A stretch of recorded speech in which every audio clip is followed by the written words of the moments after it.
diocese isip Catholic Faith Defender kaya atong presidente na naunta karon pero gikuha naman siya sa Ginoo. So tuwa na siya sa langit. Niya take over ang vice president. So ako na kailan po sa inyo ako mga kauban si Bradley Kamay. Bradley, paliwan ko ba, Brad?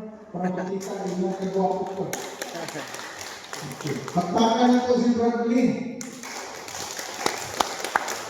Siya, taga-sugar man Valencia. Pero ang iyang panginabuhi, tuwas Kibawi. So, protas ako nila sa pagseminar dito sa Kibawi. So, committed siya nga muservisyo sa Ginoo. Grabe na pagka-committed kay i-offer niya sa kanya. So, di basta-basta. Onya, si Brad G. Arford, taga Sambuang Gita, Balay-Balay City.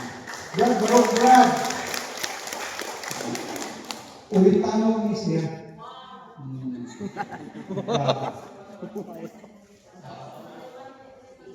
Kanya, ambot na nabakan ni Kuya. Natikin. Nanay para sa ako lang siguro. So kung na may problema bahin sa libor, doon lang siya dito sa Duli. Department of Labor. Napod niya siya trabaho sa Duli. Na makakabang ko na siya sa inyo. So, last but not the least, ang isang kauban si Brad Corley Iroila. Taga Don Carlos. Former president siya sa Catholic Faith Defender. Dati siya CFD president sa diocese. Si Brad Corley Iroila. Alagad, taga Don Carlos. So, daghan na po siya o nadasit ng mga tao kahiusan magtukod o kapilya diya sila sa parokya sa Santo Niño Don Carlos.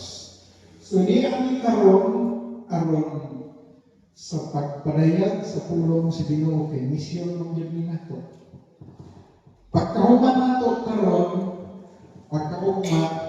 kunyang siguro hapon pagpili na mo o kinsay inyong mamahimong presidente. Na inyong plano kay mag-organize ta. Kay kamo naman po dayon ang magsanyaw nato sa inyong mga kapilya.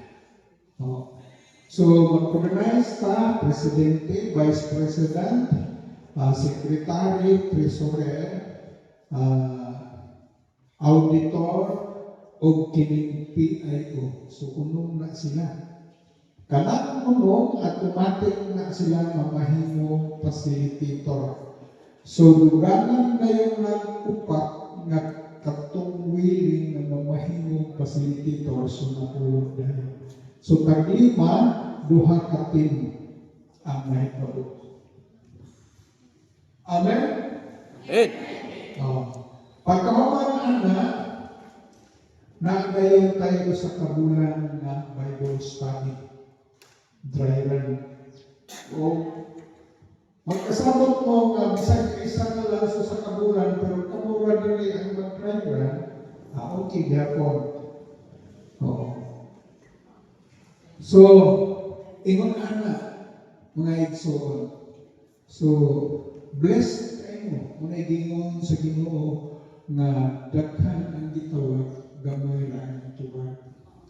Daghan ang anihon, gamay ra ang mananani. So, kamo karon ang mananani. Amen? Amen. I hope na kamong tanan nani ang karon, tinuod mong mananani. Amen. Dili mo pikit na mananani ha? Amen? Amen. Lain lang mo tinanawan ako. Mupagay pagsugod. Wala mga isol nga grasya sa Ginoo na na alita ka. Kay kining lugar na lugar ni. Ako ning gianhian ngadto August kung siguro to ang istorya ni Father. Antod nga July pa gyud antod ingon siya nga kanang karon lang November kay kinahanglan pista ninyo ako. Oo. Pero kung ano, pista ito sa Valencia, no? Auto na lipay kayo kay gitawagan po, kitsak po ko Father Chris Camo nga confirm na kiningapit sa karon. So by the way, absent di po karon mga igsuon tungod kay tungod manis Ginoo. Horot na ako early. So negative na yung ako early. Wala nila. Magbayad mo sa gobyerno kung mag-retire ko. Pero ako magsapayan, kaya akong gibuhat para man sa Ginoo. Ingon man Ginoo, first, seek first the kingdom of God and His righteousness, and all the things shall be added unto you. So, dito ang iyong mabalaka. No? Wala may suon, maghinaot ko nga ang inyong kasing-kasing, huna-huna, kusog, lawas o kaya ihatag ninyo sa Ginoo. Amen? Amen. Ang ato lang buhaton, maminaw. Paghuman sa topic na kay 5 minutos na pagutana o tuhan. Kuha? Oo. Ang inyong pagutana, kung mahimo ilista, kung dili, gusto mo istorya, pwede po di istorya. Pagkahuman ng suon, sa ginoo na lang sa salong ni Father kaganina na maniyang po plus size media. So, nakaginawa na. Pagkuman yung panihapon, bahala mo mo. Pero ang gusto magpabilin, mas nabawang bless kauban man nila. Napagidaghan ng input na ang mahatag sa ila.